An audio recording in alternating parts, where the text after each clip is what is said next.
Hey, it's Chris here, and I wanted to update you on my life since my car wreck on July 3rd. Physically, I'm better in one sense, but the accident kind of revealed that I had been deferring a lot of body maintenance for a long time. Felt I was too busy to see doctors to get care. And part of it is where I live in this region of the country, access to care usually involves an hour and a half, 2-hour drive. And with my schedule being on call 88 hours a week where I can't leave the area, and my one day off being Sunday, my other day off being Wednesday, left me with very limited time. And since my wife and I care for our widowed mothers, it's always been the priority to make sure on my Wednesday days to make sure that their needs were taken care of. And that has proven to be kind of a challenge for me, and just realizing that there's a lot of things I need to do to take care of myself. The other thing that happened in the accident was something that was kind of unexpected for me. I have not hid that I'm a military veteran and did spend some time overseas. And the car wreck triggered some long left behind PTSD.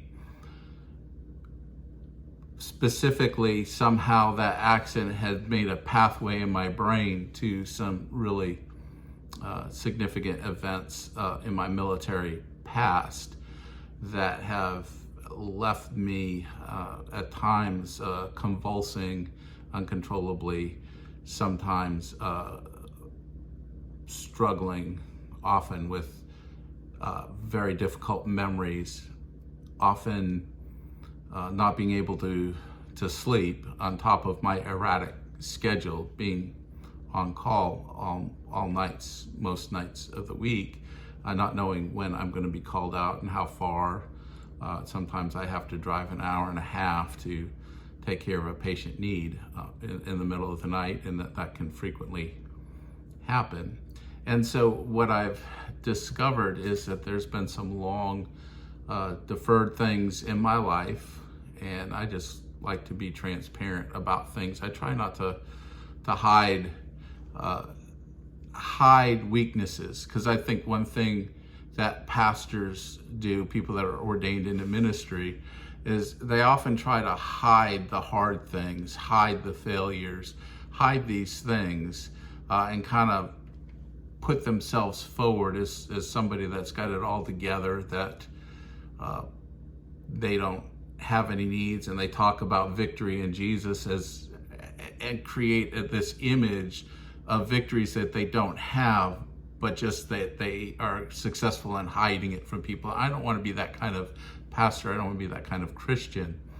And so I've found myself in the aftermath of the car wreck, just recognizing that there are a lot of things in my life that I have been hard charging and pressing hard.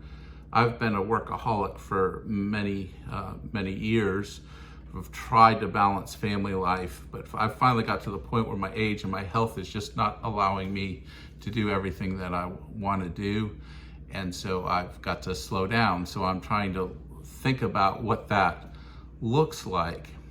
One of the things that I'm asking is what does my life look like going forward, and how can I best utilize my time? And I do enjoy making videos for the YouTube channel. I would like to continue doing that, but there are a lot of questions that come out of doing those kinds of things.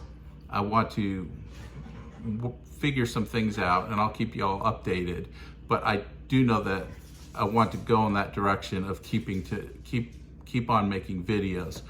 Just got to think through a lot of things in my life and what that looks like and how to get there.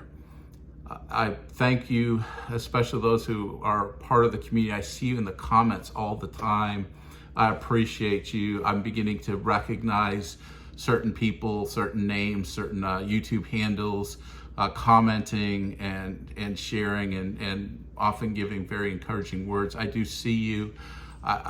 One of the things that I want to work on is to have more set time frames where I can go through comments, see them, and respond to them, because for me, it's not a lack of interest in interacting with the comments. It's often a lack of time, or it's been a lack of time.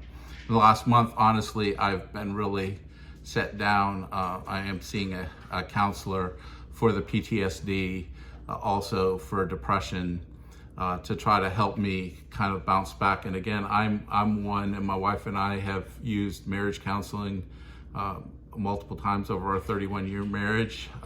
We can say we have a good marriage because we get outside help when we need it. And same way for me, I've learned a long time ago, when I'm really struggling, that getting outside help is helpful. And should say that my wife was great this time, because I was really down about the car accident. I do want to post a video about the absolute nightmare dealing with an insurance company that claims to care for veterans. And I don't want to name them, because nowadays these companies will sue somebody for the drop of the hat, even if you're telling the truth, just to try to silence you, because they know you don't have the resources to defend a lawsuit. But I'm learning something about all these businesses that say they care for veterans. Sometimes it's, I think, just a marketing ploy more than a reality. And I'll post more about that later. I'd like to do something about my car accident experience and just explain what happened. It was a hit and run driver, and it's just been a nightmare since then. Anyway, I just wanted to update everybody.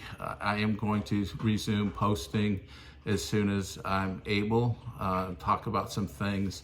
There are a number of things that I want to talk about related to what's some contemporary things that are going on in society, particularly in the realm as it touches into healthcare and things like that. And so look, you can look forward to those things. And I will continue to talk about our Christian lives and how to live as Christians in this world. And I do appreciate all that you have done in supporting and helping this channel grow. And I'll talk a little bit about that in a future video. But thank you so much, and may God bless you all.